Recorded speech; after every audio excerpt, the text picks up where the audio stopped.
Tenue d'une conférence jeudi dernier ici à Sikasso sur le cousinage à Plaisanterie ou Sinankuya, c'est une initiative de la mission culturelle de Sikasso.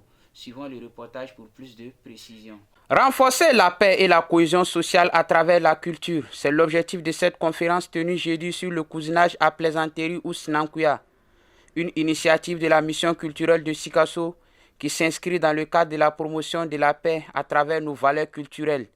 Inscrit comme patrimoine national du Mali, le Sinankuya est une pratique culturelle qui vise la paix et le vivre ensemble. Moi, j'ai eu l'honneur d'être choisi comme conférencier pour animer une conférence sur le thème du Sinankuya, qui est vraiment une valeur endogène, traditionnelle africaine, un bon mécanisme de gestion des conflits et tout simplement un régulateur de la température sociale.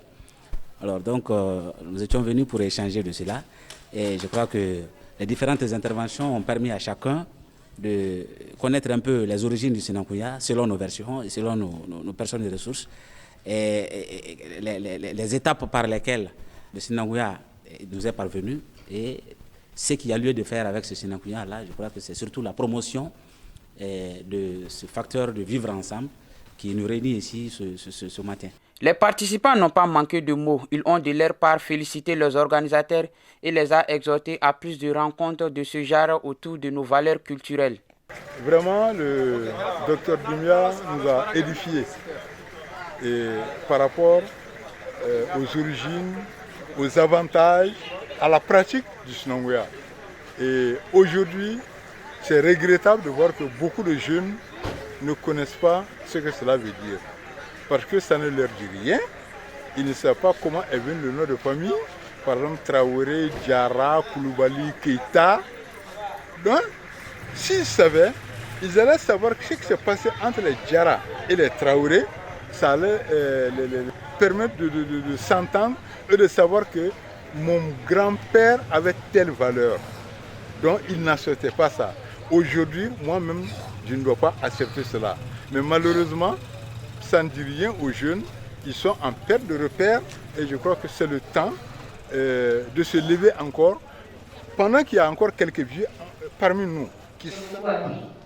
Et je me demande si je n'étais pas venue ce matin, j'allais rater beaucoup de choses. J'ai appris des choses qui vont m'aider énormément dans la rédaction de mon mémoire de Master 2. Donc je remercie les organisateurs de cet événement et je demande à ce qu'ils organisent des activités pareilles à tout moment. Parce que la jeunesse de Sikasso a surtout besoin de ces genres de conférences. Ça nous permet, nous jeunes de Sikasso, de rester ancrés dans les valeurs culturelles et surtout de savoir mieux utiliser ces valeurs dans notre quotidien. Le Sinankuya reste un noyau de renforcement de vivre ensemble au Mali. C'est pourquoi la mission culturelle entend mener d'autres activités allant dans le même sens pour une paix durable entre les peuples.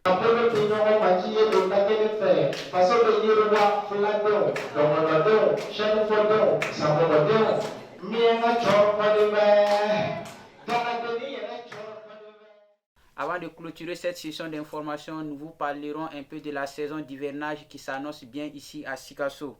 Notre équipe de reporters est allée à la rencontre d'un grand producteur de maïs. Il s'agit de Kalilou Diallo, commerçant à Sikasso. Cette année, il a à sa possession 22 hectares en maïs. Suivons l'élément pour plus de détails. La saison hivernale est effective dans le Kénédougou, oui, non seulement avec l'abondance des pluies, mais également la floraison des productions agricoles. Ici, nous sommes dans le champ de Kalilou Diallo. Depuis déjà quelques années, il se donne à la production céréalière. Et ce qui a attiré notre attention, c'est la quantité de l'espace exploité en maïs.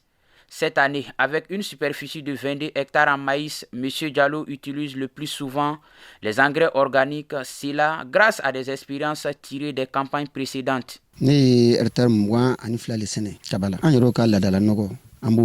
O tɛmɛnen kɔfɛ sɛnɛ yɛrɛ ɲɛfɛtaga ye si ɲuman de ye MPC ka maïs hybride bon an ye o sɛnɛ ɲinɛya san 2nan ye n bolo bon ala barikala an y'a kɛ salon an ye résultat min y'o la o le y'an bila an ye foro yɛrɛ bɛɛ ka les 22 hectares a bɛɛ ye maïs hybride le ye. Comme le disait l'autre, la terre donne ce que nous l'offrons et cela à travers un bon traitement du sol et l'utilisation des semences de qualité adaptées. An b'a fɔ le n ko mɔgɔ k'an jija fɛn min b'an taga ɲɛfɛ o de ye sɛnɛ ye laɲini min bɛ jamana bolo maliden ka kɛ i yɛrɛ ta ye ka kɛ hɔrɔn ye o ye dugukolo le ye n'an ye sɛnɛ in ta k'a kɛ k'a ɲɛ an bɛ nafa sɔrɔ a la mais sɛnɛ nin fana tɛ ɲɛ ni si ɲuman tɛ. n ye min kɔni ye bon n bɛ min fɔ cikɛlaw ɲɛna bɛɛ ka jija ka se ka nin ɲɔgɔn kɛ parce que diɲɛlatigɛ an bɛ taara yɔrɔ min na sɛnɛ de bɛ laban quoi donc cɛ o cɛ mana fari faga sɛnɛ la bi bon n b'a lɔ kɔfɛ i bɛ nimisa ari ni foro ka dɔgɔ i k'a dilen ka ɲa ani si mɔgɔ min bɛ si ɲuman sɔrɔ k'a kɛ k'a ka foro baara i b'a sɔrɔ min ka si man ɲi aw tɛ se ka jɔ kɛnɛ kelen kan.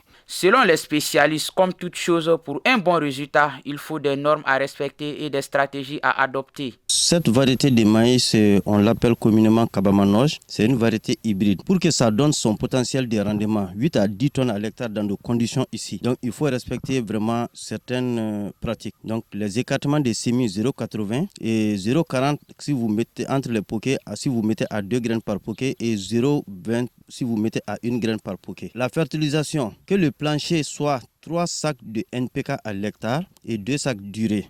Quelqu'un qui fait ça, la personne a au minimum 5 tonnes à l'hectare. Pour tout ça, là, pour que la fertilisation minérale là, soit très très profitable, il faut que vraiment le sol ait une certaine teneur en fumure organique. La fumure organique là est très capitale pour le maintien de la fumure minérale et cède au fur et à mesure de la croissance de la plante au maïs. Depuis que les manants qu'on a commencé à manger, on a obligé au bloc, on a checké na, no nyama mais na ma woloma ka manon boira ka manon jen. Puis ni wati sur nyara mais no nyereke, on connaît labour que chien fla. Le bon travail se doit être apprécié et encouragé. Comme on le dit souvent, le bienfait n'est jamais perdu. Monsieur Diallo a par ailleurs encouragé et exhorté les autres producteurs à se donner corps et âme pour un Mali sans fin en fin de campagne. Chers téléspectateurs, ainsi prend fin cette session d'information. Content pour moi de l'avoir présenté. Bonne suite de programme sur Kene TV, vous qui nous suivez à Amdalaï, à Wayerma, à Médine, à Keletigila, partout à Sikasso et au Mali. Qu'Allah bénisse le Mali.